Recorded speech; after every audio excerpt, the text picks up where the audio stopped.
Out there. She'll be okay. You have about 3,000 feet and snow. I might need to help me. Hey, you. I need her to help me out. Yeah. You see Papa? You see him? She's pretty happy this morning. Yeah, she can help me a little bit. She's real happy this morning. She went to a good sleep. We'll go ahead and we're live. We'll go ahead and get started. And glad to see everybody here. Appreciate everybody coming this morning. I know it's a rainy mess, and of course Scott Laughlin, he texted me this morning and said he's feeling rough. I don't know if there's something else going around. I saw William Bell. I think he posted something this morning about he had a stomach virus too. He wouldn't be able to get online and do his normal teaching on Sunday morning. And then Justin and Jennifer were thinking about you guys this morning. I know Justin, he texted me early, said Jennifer's having some more issues, and hopefully they are getting closer to finding what's going on causing those seizures. So we at least glad that you're listening this morning. I know he said he'd be tuning in. Of course, Scott and others said they'd all be listening in this morning. So appreciate you all so much. Let's see, we'll go ahead and get started today. We've got several reminders this morning, but of course our basic foundations are sovereignty of God, a non-literal approach to Scripture, the thinking faith, and of course a preterist perspective. We'd ask you to remember Elder Jeff Branham's family. Jeff was the minister, elder at the Akron church that we have, which is called Little Flock, around the Akron area. So Reese will be traveling up there. He may already be heading up that way. They're going to have the funeral Tuesday, so it'll be on Valentine's Day. Jeff, I think I got to meet him maybe one time, and really appreciated him. He's just a wonderful help, and I know there's videos posted too of some of his sermons. It's on the Facebook page called the Fellowship of Primitive Baptist Universalists. So there's some older footage there of Reese back before he had the ZZ Top beard. He had maybe about a quarter of that. So seems just a Z. Yeah, just a Z, not the ZZ Top. But so there's some good footage of and then of Reese and Jeff, and then Ray, that was the elder up there for a long time. He was sort of the linchpin for what was going on in the Akron area. But just want to let the family know that we'll be thinking about you all, and hope that things will go well with the funeral, and we'll be thinking of you. And of course, the funeral arrangements, you can find those online. Visitation, funeral service will be, well, I guess the visitation will be Monday, February the 13th, and the graveside service will be Tuesday, February the 14th. So that's available online if you need some further information. And of course, our spring conference, we want to remember this coming up April the 29th and the 30th. April 29th, we'll have a Sunday, or have a morning session on that Saturday and an evening session. We'll provide lunch after the morning session. April 30th, we'll have the Sunday morning session. We'll have more of a panel session on the Sunday morning portion, where we can talk a little bit more about what the focus is of the conference. And of course, our special guest speaker will be with us, my friend T.J. Malinoski from Memphis, who's a Cumberland Presbyterian minister. And I do want to announce we've got a new name for our podcast. We've moved away from the Wooden Pulpit podcast to the Legion of Heretics. Since we've been called that enough times, I guess we can go ahead and embrace the name. But being a full preterist lends itself to charges of heresy from time to time, but at least have a little fun with it and engage in some really good theological conversations. So that's going to be part of our upcoming changes to our podcast. We appreciate everybody who's giving, who gives online, gives in person, and thankful for each of you doing that. And want to let you know that a lot of the upgrades and things that we've done at the church are a result of your giving. And I just want to take a few minutes this morning to just look at a short study called Embodying the Resurrection. We looked a little bit of this last year after our Rethinking the Resurrection conference, but wanted to just take a few minutes to look through some key ideas that we have that kind of help us understand what our perspective is anyway on resurrection, because we know in the broader evangelical world and the broader religious world, resurrection is seen as just something that happens somewhere out in the future at the end of time, and lots is made out of that. But we'll just review for a few minutes, have some discussion maybe on the fact that our perspective on resurrection is more a process and not just an event that takes place. Although we believe it's important to understand the historical context of what happened, that Jesus in the Gospels, and we know that it's in the Gospels we find, well, all the synoptic Gospels have Jesus talking about that Jerusalem was going to be surrounded by armies, Jerusalem was going to be surrounded by a wall, and this is allusion to the Roman army that would be coming in the first century. Not that Russia somehow is prophetically, part of God's plan for the end of time, like some people would advocate for, that Putin somehow is the mark of the beast and he's going to come down, they're going to engage in some kind of warfare with the state of Israel. I mean, all that could happen, but it doesn't have anything to do with biblical prophecy or anything like that. But the resurrection we're talking about is not just old covenant believers, just as Israel, coming from the old covenant, coming into the new covenant, which is the, as far as the connection we have to history, that's where we connect with history, that the old covenant is superseded by the new covenant. And don't want to get into too many details in that today, but you're welcome to do so. But resurrection as a process in the life of one that adheres to the teachings of Jesus. We have the example in the Gospels of what resurrection is. Resurrection is not just something that happens to you, but it's something that you participate in. And we'll look at that in a minute in Paul's letter to the Galatians. But just to review this process, we understand that it takes trials that bring about crucifixion.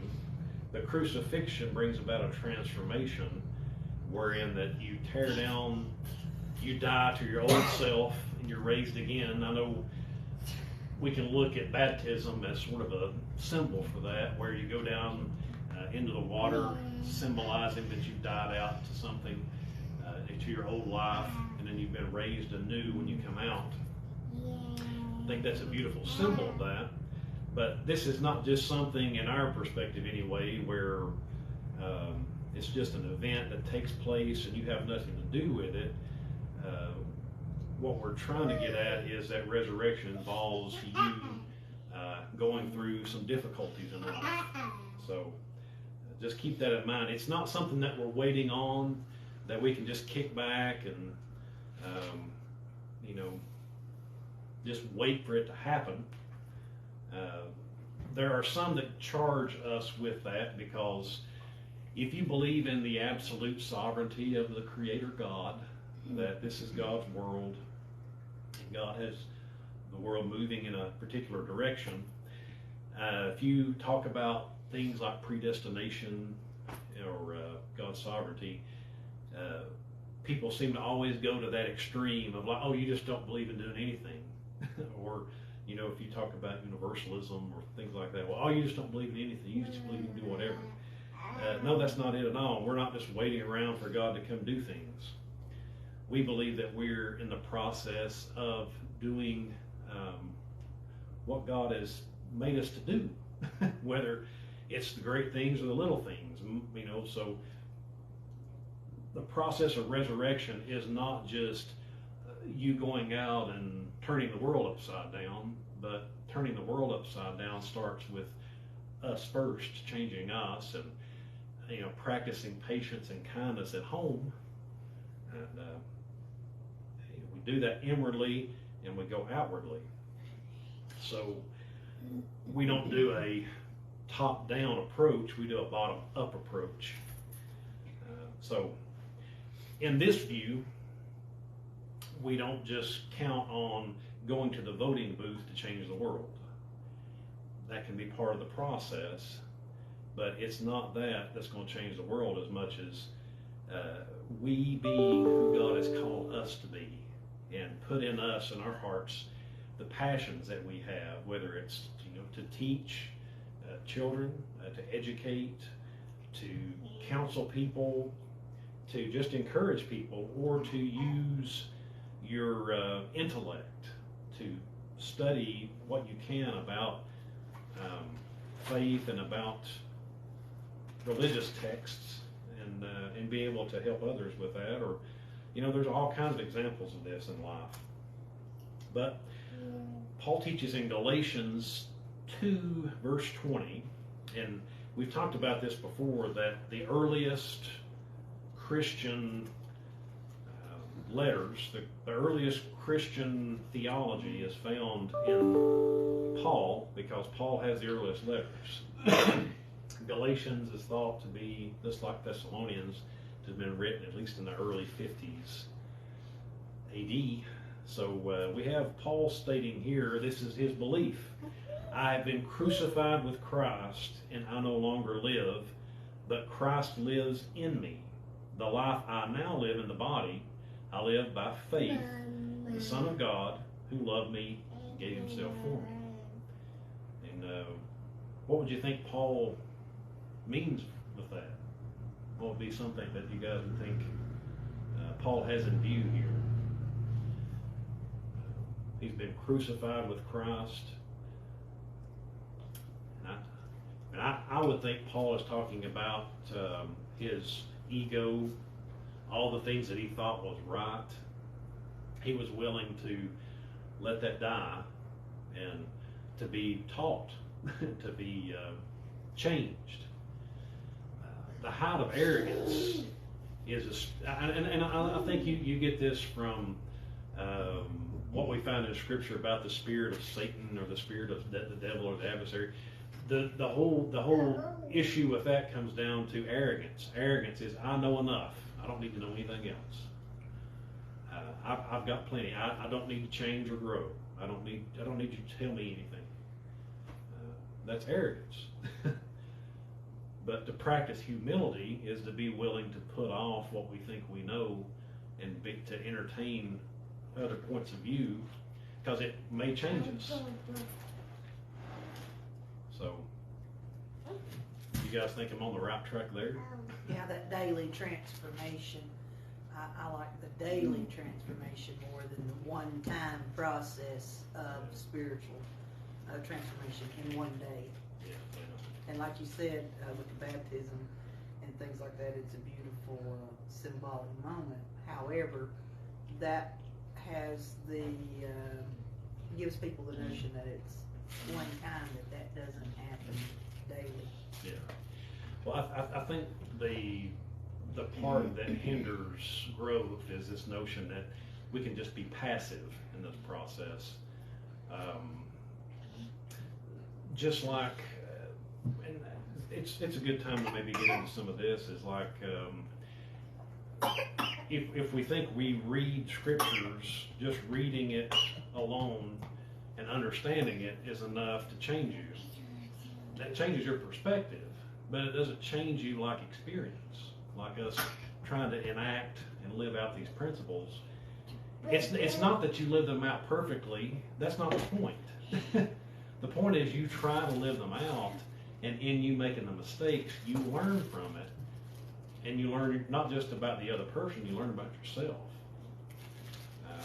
I think there's even as I went back and looked at some of the theology of the Eastern Orthodox Church, one thing that I noticed, and even their bishops and their scholars will point out that the Western tradition, like Roman Catholicism and Protestantism, they suffer from the propositional dilemma, which is they put a lot of focus on propositional truth, on just truth like in word or truth If then. spoken. Yeah. So they don't put as much focus on sort of experiential truth or lived out experience truth. And that's kind of the divide, because you do have an intellectual tradition in the Roman Catholic and Protestant tradition that puts a lot of emphasis on, the Bible has to be the words of God. As if God can't speak in any other way except in written word. It's okay. God can speak to us through written word, but God can speak to us through things that we live. There's a lot of mistakes I've made in my life that I've learned more from doing that than I have any book that I've ever read, and it doesn't discount reading. I hate this notion that we grew up with around here, where when we were growing up, you kind of get made fun of for going to college. Oh, you just gonna go get educated. Go get that college education. And some people didn't value that. So they'd always say, well, you might have that book learning, but you ain't never went out there and tore down a motor, or it's all that sort of thing. It don't have to be an either or, but in a lot of people's minds, it's either you have experience or you have book knowledge.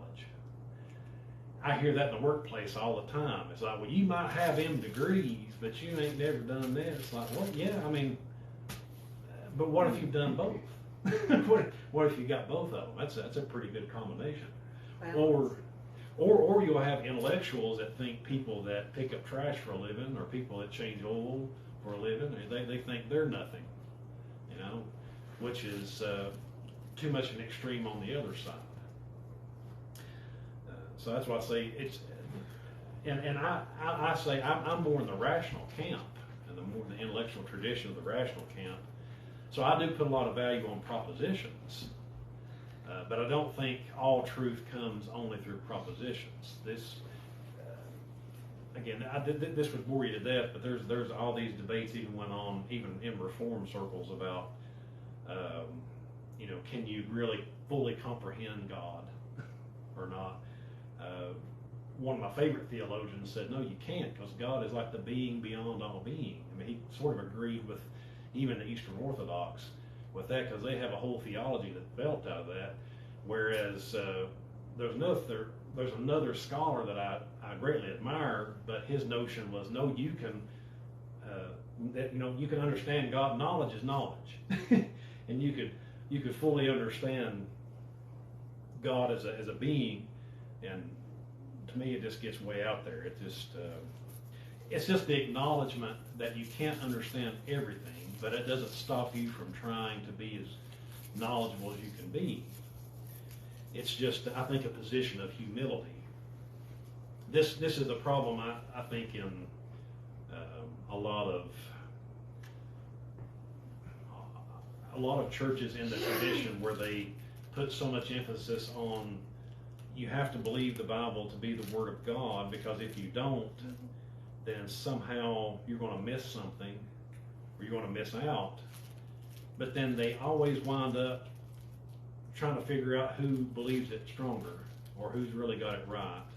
So they split off from one another. And I've just seen it over and over again. You can never be orthodox enough for these people. And I've got lots of friends in that position where you have to be right. And being right means you have to believe the right propositions. But I think part of being crucified, it's this like, just within Calvinism, you've got this idea that I think is important, which is the depravity of man. It's not just saying that man is as bad as he can be, but that there's something missing. but these are the same people that say that hell is something in the afterlife that's real, and if hell, you know, and they really get uncomfortable when you start questioning those ideas, but they don't ever, they never acknowledge that what if that's part of your depraved nature is you have to believe God's got to kick somebody's tail out in the future. There's no way God can be righteous if He doesn't burn people up forever. What if that's part of your depraved nature? Maybe that's why you have such a hard time letting go of that. But Calvinists never do think that way. They think, no, we have this proposition out here that must be true. It's not necessarily true, because this doesn't make sense in the larger Christian tradition. But anyway, it's a lot could be said here. I don't want to get too bogged down into a lot of the philosophical stuff, but stories that use the resurrection motif, we looked at this before. Adam and Eve story. We've got Adam. He falls asleep in the garden, and sleep there in the Hebrew is more than just you taking a nap. It's like a death sleep. So Adam is ripped apart, and out comes Eve. So there's this tearing and ripping that takes place in resurrection, where it changes the person. It changed Adam. He wasn't the same. He was ripped apart, and God gave Eve in this story, and you have this over and over again of a ripping apart, just like in the story of Noah. I mean, God rips the world apart, rips the world apart, and a new world comes out of it. So that's part of the resurrection motif. You got Jonah. Of course, Jonah's pretty obvious, because we got Jonah going down into the fish and coming out 3 days later.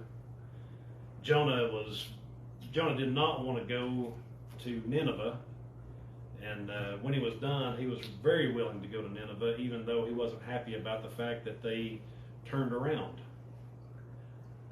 Abraham, the story of Abraham was pretty much dead as far as being able to have children.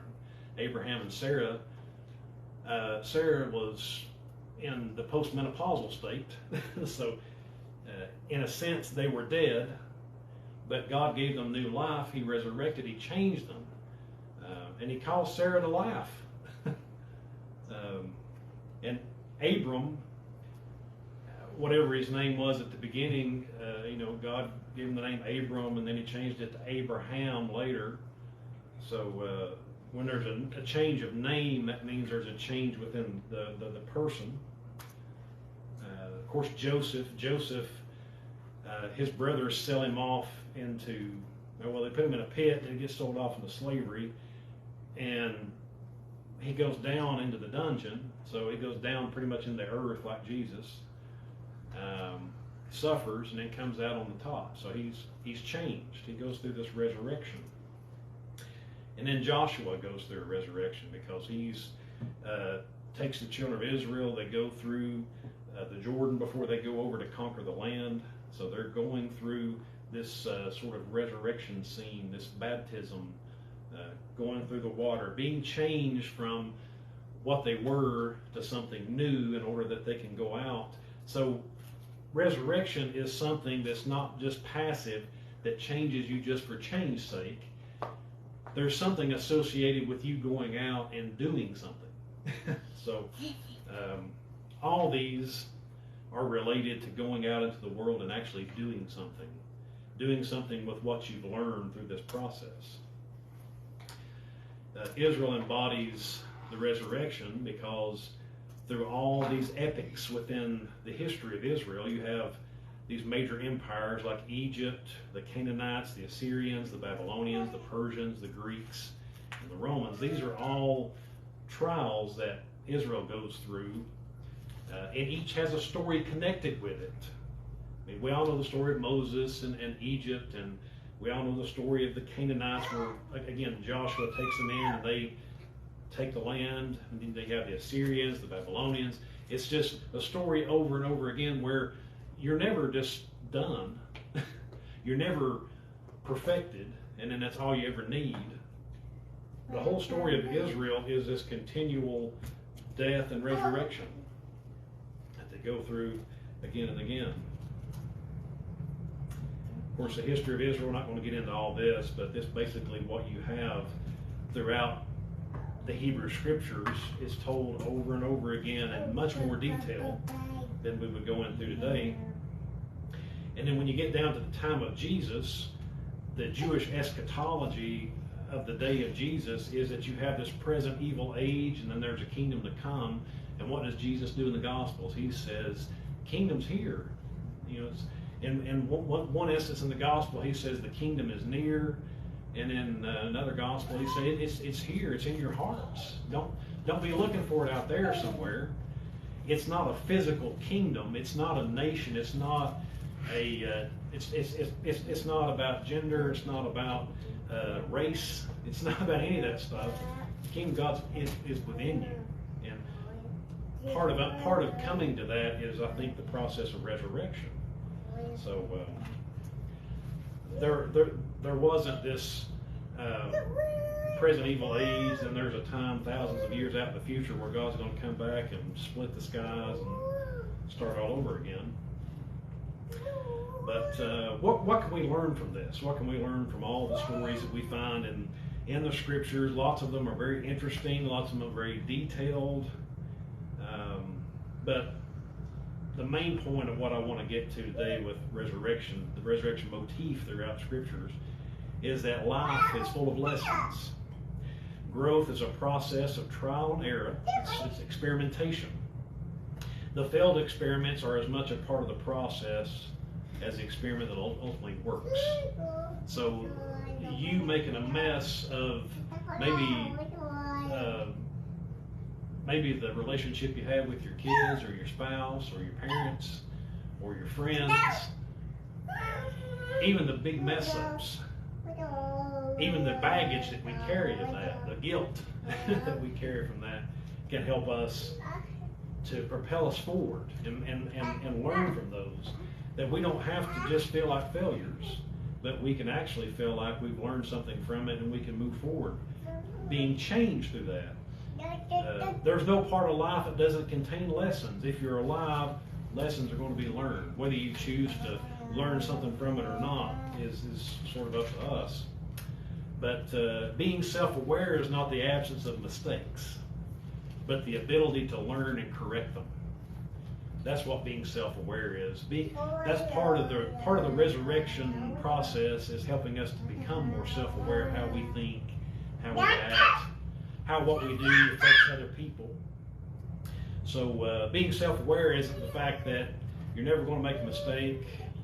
You're going to do everything just the way you're supposed to. But thankfully we can learn and we can correct. So growing is built on believing, having a belief system, a value system. You use that to kind of organize your life and set goals for yourself. You action those goals. You see what the results are. Then hopefully we can review and assess what we've done, and then it'll either change our beliefs or it'll reinforce what we already believe as something that's solid. That's why if you don't ever test your beliefs, if you don't ever test how you view the world, they're really not justified. They're really not very helpful. So what's some takeaways I guess we can use out of this just short study? One of the takeaways I always try to point out is we can stop treating the afterlife as more important than the here life. The afterlife is out there, we know that, but the here life is important. This is part of the afterlife. Exactly. Because there's not, it's all life. Yeah, I think that's But profound. God's name Yahweh means is. Yeah. I was listening to the Exodus round table, Yeah. and that was one of the, and I kind of felt like you about prayer, but man, he made some wonderful points in that, and a lot of Hebrew meanings. Yeah. But that was one that just knocked me down, just to think about that. That word they cannot utter, you know, is Yeah. only the high priest on the day of atonement. But, Yeah. and is that far, that way as far as you can, never ends, and that way as far as it never ends. And this is a part of it right Yeah. now. No, it's good. I think that's right. I think that that helps connect it. You know, the fact that I think it's that notion that God is the being beyond all beings, but yet and I don't. I've stopped letting my head almost blow up trying to figure that out, because I'm not going to. No. I like it. Which I My like. energies might be better focused on myself. Yeah. Well, I mean, like I said, I know philosophers and scholars and theologians that I'll have kind of come to the end of it after a while. It's like there's only so far you can go humanly to understand the being of God. I actually like what Paul Tillich said in the 60s. He talked about God being the ground of all being. I thought that was a really good statement where God isn't just trapped by our theology. That's where you start getting this notion of thinking outside the box or thinking beyond your own paradigm. Is we think we can lock God down into just like the scriptures, like the Old Testament are the Hebrew scriptures. The New Testament are the Christian scriptures. God can't be locked into either one of those because, and here's the heretic coming out in me. I agree with Marcion on the fact that the God of the Old Testament, Yahweh, it just seems a little unreasonable. You have all the power and you've got all the authority, but yet you're jealous. Yet you get upset. So it's like we're projecting human emotions on a God that's beyond our understanding. Now I know there's lots of sophisticated ways to look at that, but it's pretty clear to see that there's brought this up about Paul. Paul tends to universalize this to at least one degree or the other, because he's saying that these markers that made you Jewish, all that's kind of fell away now, because what makes you the real true Jew is being circumcised to the heart. And It's kind of like God of the Old Testament. It's like a father to a child. yeah, The God of the New Testament is like the God of an adult, yeah, a mature. I like that. Yeah, You know, yeah, because there are some theologians. Jesus fulfilled those things. Yeah, He didn't come to change them, but He come to show us Yeah. the true depth of it. yeah, You know, and and it all begins in His kingdom. yeah, exactly. The other thing I like about Jewish scholars and Jewish thinkers, they're not afraid to go into the Hebrew Scriptures and challenge them. You know, you're not. What's God got to be afraid of if you're challenging? You know, what I'm saying is, once you view God as sovereign, all this other stuff's silly. This whole notion that you can't even question God. If you can't question God, what the hell's David doing in the Psalms? What's he do over and over again? Why are you doing this, God? What are all the laments about in the Old Testament? Walter Brueggemann points that out time and time again. He's an Old Testament scholar, like the eminent Old Testament scholar of our day. Said this whole notion that you can't question scriptures is nonsense. It's brought about by people that are afraid to look at anything or afraid to grow. Past their tradition. Yeah, because they got God locked in their tradition. You just got to believe it. That's the biggest hindrance to Christianity. Yeah. No doubt. Yeah. No doubt about it. And there's some good things about the different traditions. I mean, there's some good things I like about the Churches of Christ, or about the Baptists, or Methodists, or Presbyterians. There's a lot Roman Catholics, Eastern Orthodox. There's lots of good things about those traditions, but one tradition alone can't just contain God. That's nonsense. But that's why I think God goes beyond the written text and has to connect with us on a deeper level. So brings up the next point. Stop making God about correct theology. We'll do the best we can to be as correct as we can, but being correct isn't enough. God has to connect with us on a deeper level than just having our ducks in a row. Stop dividing up the world between sacred and secular. Again, this is a Roman Catholic type of perspective on the world where, and I've never quite understood this, but it's the dividing up of, as if this is a sacred space and what you do at work is secular. I never cared for that because all of life belongs to God. all of life is where we are. It's a new temple now. Yeah, all of This life. temple walks out into the world.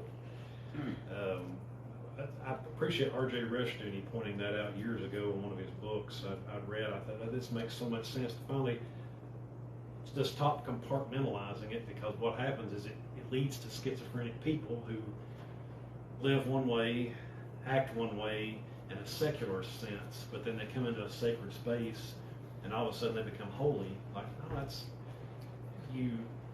We are who we are wherever we are in the world. You know, I know there's times you use manners in different ways, but all of life belongs to God, and not just Sunday, not just an hour that we get together on Sunday. Stop questioning your own competence in charting your own spiritual path. It's okay that you question things. It's okay that you may not understand quite all the things that you hear. You don't have to question your own competence. God is leading you in a pathway, and it's okay that you follow that pathway.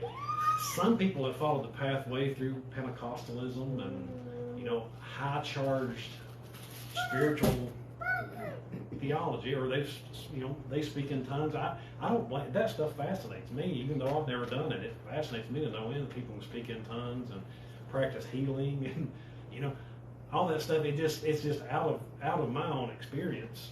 I don't understand it, but I've noticed that some people will go through that. Some people will go through other traditions, but a lot of people that keep moving and keep growing learn from them. I know I have. I'm not the same person I was when I was 15 years old, getting up and telling people that if they don't change today and get on the altar, that God's going to fry their tail. Me slapping the pulpit and jumping up and down and trying to scare the hell out of people.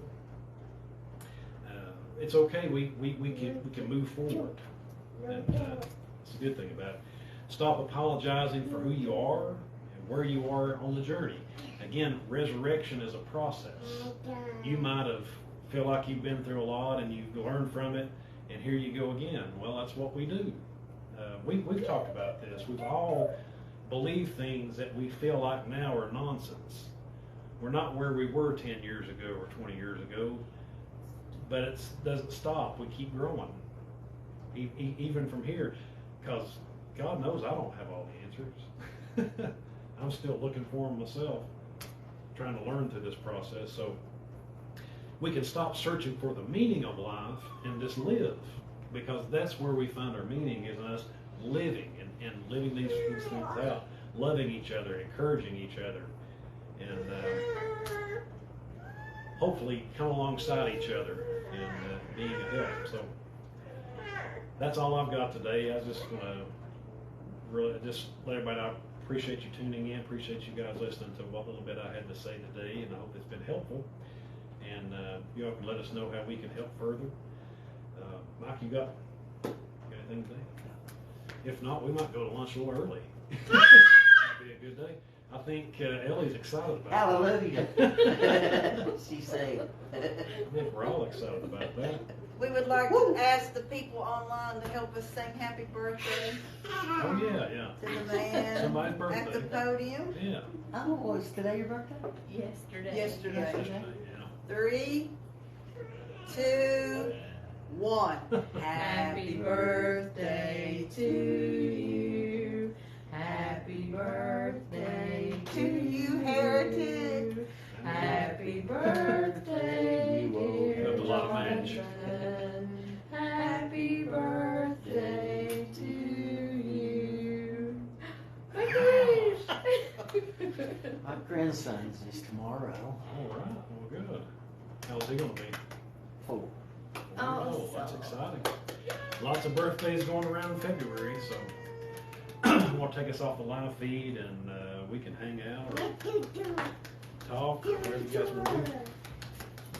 Had an old chapel student, real good friend of